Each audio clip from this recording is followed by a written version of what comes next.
Nagluto nga kami din sa bahay ng sinulbot para gawing banana con yelo at ginawa ko nga yung trending na pagkain ni Pukirat.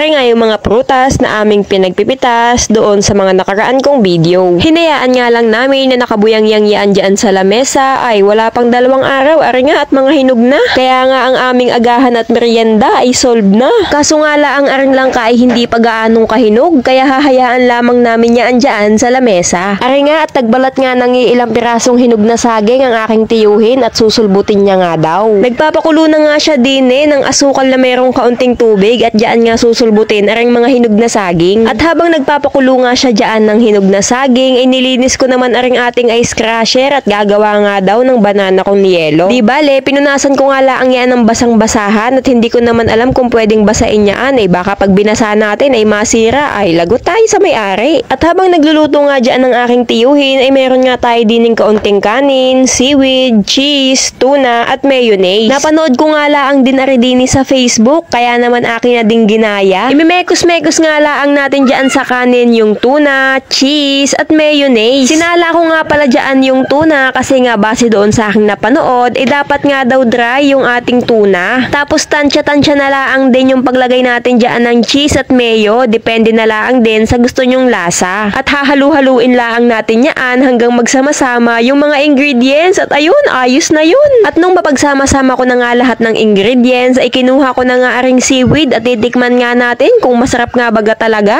Aray nga, ipapalaman nga laang natin sa seaweed yung ating mga pinaghalu-halong ingredients. At titikman nga natin kung totoo baga yung sinasabi nila sa internet na masarap nga daw talaga are. At nung akin niyang matikman ay aba, masarap din naman para tayong kumain ng sushi na gawa ng eksperto.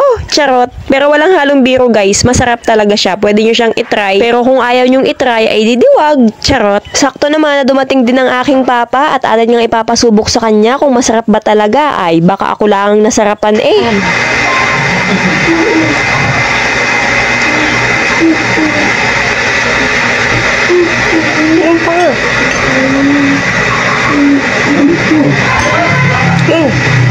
Lahat, buo.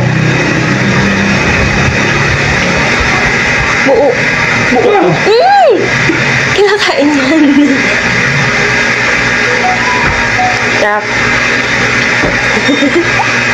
Sakto naman na dumating din aring isa kong tiyahe na kapatid ni Papa, nakapitbahay laang din namin at pinasubo ko nga sa kanya aring aking ginawa. Dahil hindi pa nga ako 100% sure na masarap nga, ay di natin sa eksperto ipapatikim. Aba, at masarap daw naman at lasang sushi. Ay siya, sige, masarap na nga. Sa nagpauso na ring pagkain na ay salamat at meron na kaming bagong memeryandahin. Ang galing mo!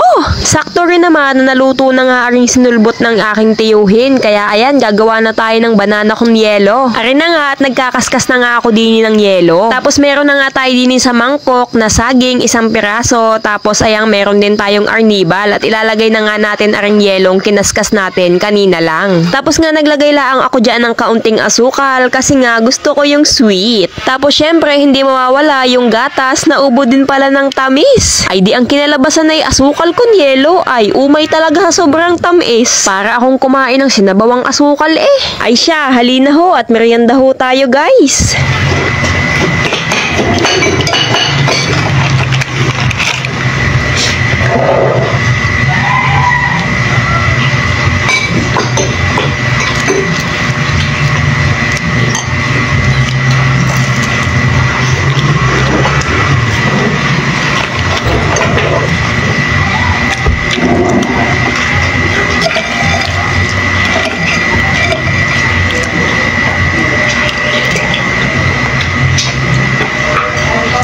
After ko namang magmerienda, ay meron pa nga tira din sa aking ginawa at dinala ko nga din sa aking pinsan at kanya nga daw titikman sapagkat sa kanya nga galing dyan yung cheese. Ay aba, nagreklamo at bakit dadalwa na nga baga daw yung seaweed. Ay pasensya, nagustuhan Kasi hindi.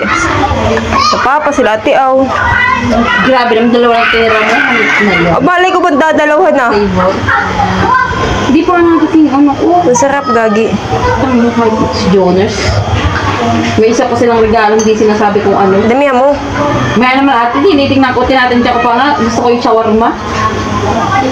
Nga naman. Oo, mawaw mo.